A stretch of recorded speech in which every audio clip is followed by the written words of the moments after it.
Hi, I'm Shaun Weston. I'm managing editor of FoodBev.com. I'm joined today by James Judge. He's the head of IT at Berry Gardens, and he's going to actually talk to me about supply chain and rules and regulations which have changed in the UK, haven't they, James? Yes, yeah, we've had quite a bit of change over the past 2 or 3 years with how we deal with our customers, primarily. And this is electronic trading rules that have changed, isn't it? Yeah, so our customers, who are predominantly UK supermarkets, that make up the majority of our business, have developed their systems and are expecting a much higher standard of electronic communication with their suppliers. Okay, well, let's get a bit of background about you and who Berry Gardens are. Okay, Berry Gardens is owned by Berry Gardens Growers, who's a UK cooperative of around 60 farmers up and down the country. The cooperative was founded about 39 years ago, but the Berry Gardens that I work for was founded about 17 years ago. We started off turning over about 17, 18 million and managed to hit the 200 million mark last year. We're the UK's largest soft and stone fruit supplier. Throughout the year, probably got a market share in excess of over 30%. We supply the entire high street with soft and stone fruit, as well as some key catering and wholesale customers up and down. So what's your role within the company, James? So I'm head of IT, which kind of means a couple of things. Firstly, I'm responsible for the IT infrastructure and the general running of the IT bits and bobs throughout the company, but also my core focus and specialisation is with the ERP system and our business processes and workflows. Okay, so can you tell me a little bit about the new trading rules and how you've gone about sort of tackling them for Berry Gardens? Yeah, so our customers have always required some level of EDI or electronic data interchange, but it's definitely become a lot more stringent over the past couple of years, and the customers' requirements have increased massively. So from a few years ago, when we were just trading order and invoice files, that's increased significantly, both the amount of information that we're sending, but also the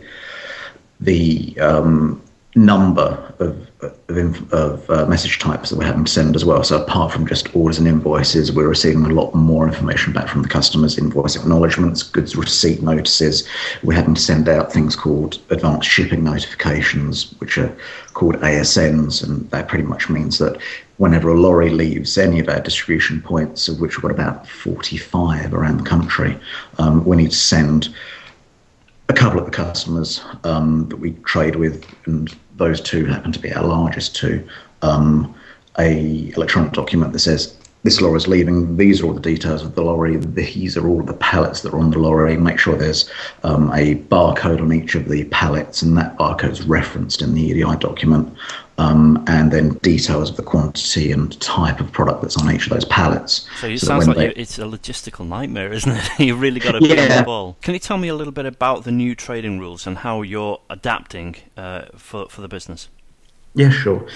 So our customers are requiring far more in the way of electronic communication from us. So as of a few years ago, that was just a brief order and invoice exchange, and there was always the backup of being able to post them out a day's worth of invoice if we needed to, or use fax machines to get copies of the orders. But those systems have been tightened up. The expectations of our customers have increased manifold. So not just the amount of information that we're exchanging with them, but also the kinds of information that we're trading with them has increased significantly over the past 2 or 3 years. So can I ask you, it's almost consumer demand or customer demand that has forced a change in the regulations?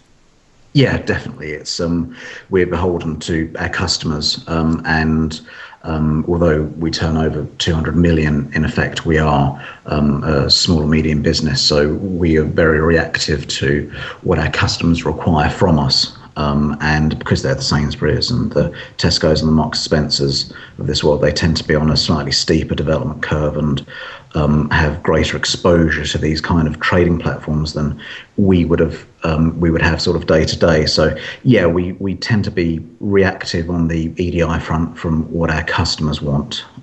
Which makes a lot of sense. If you're not listening to them and not adapting, someone else is going to take over. It's a very competitive market. isn't it?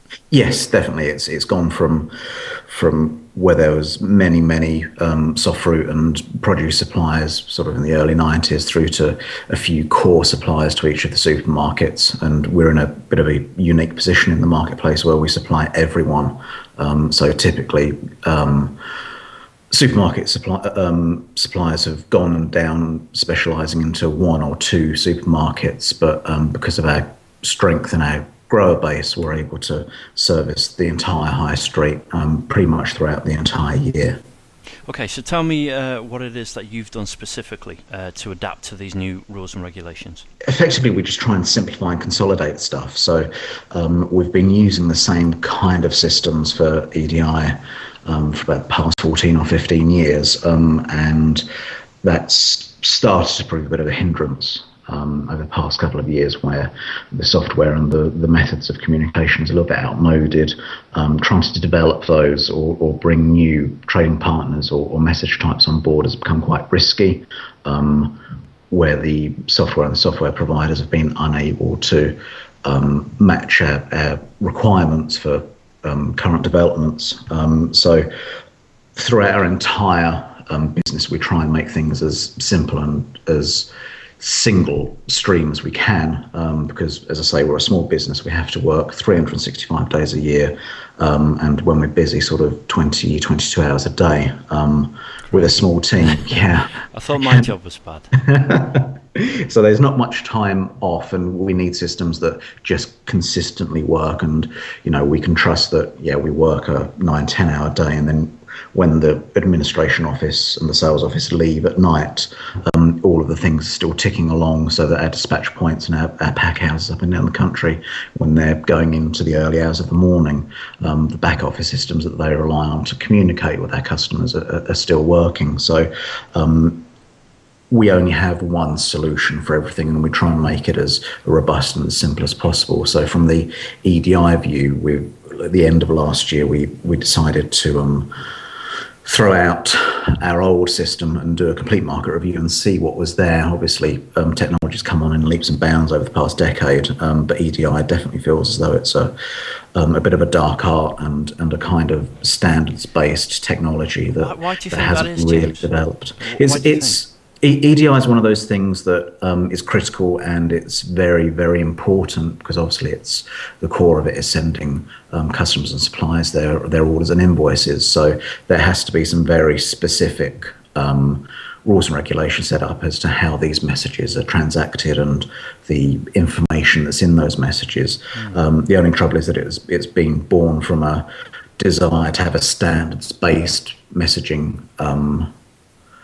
structure, but the only trouble is that each of the supermarkets and everyone that's big in EDI tends to have their own individual flavors for it. So we deal with 8 customers in an EDI fashion, and all of them have very slightly different message styles and types. So it becomes quite segregated, and the middle where providers of EDI solutions and the VANs, the value-added networks, actually transact the messages between two entities, don't seem to try to demystify that entire process. At the end of the day, it's just moving information from point A to point B in a structured, secure format, which we can do quite easily through recent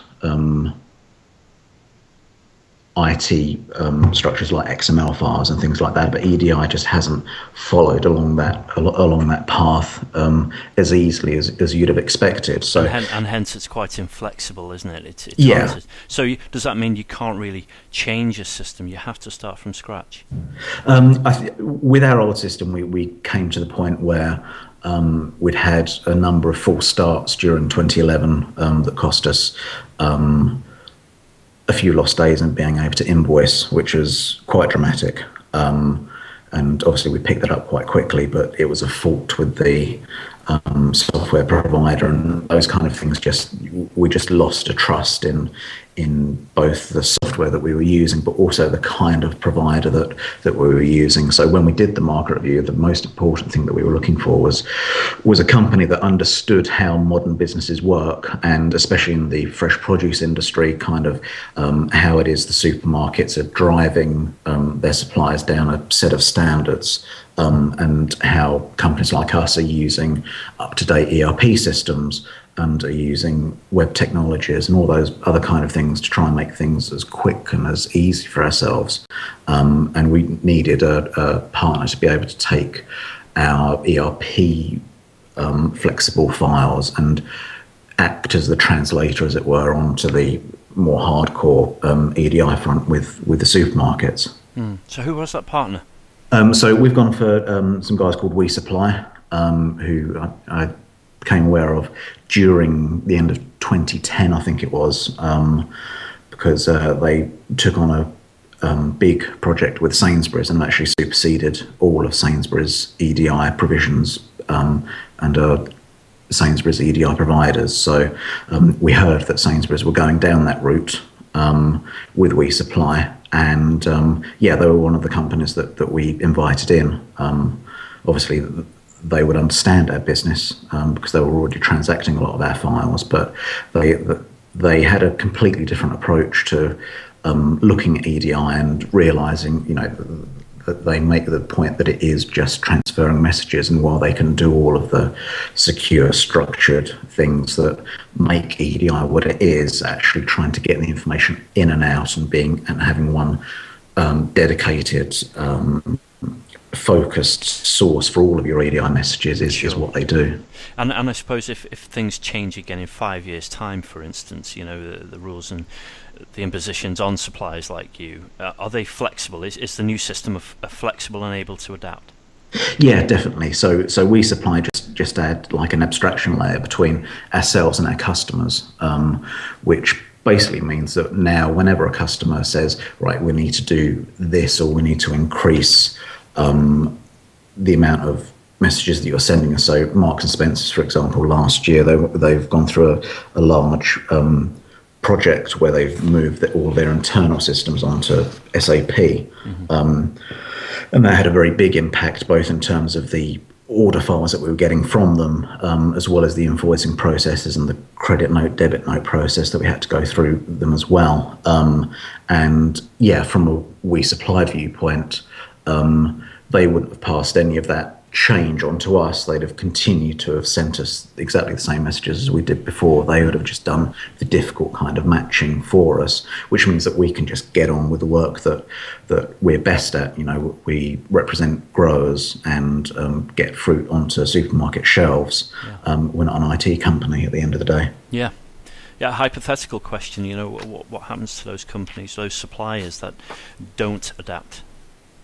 I think it depends on the supermarket. Some supermarkets have a very strict policy, whereas if you don't trade with them via EDI, then you don't trade with them. And then there are other supermarkets that have a slightly more flexible approach. But the key thing is the bigger you get and the more transactions you're doing with the supermarkets every day, it becomes increasingly more difficult to integrate the amount of information you're getting from them with any internal system. So it just adds a layer of complexities to the business. And at the end of the day, that increases cost, it decreases the speed of what you're doing, and has an immediate impact on your cash flow.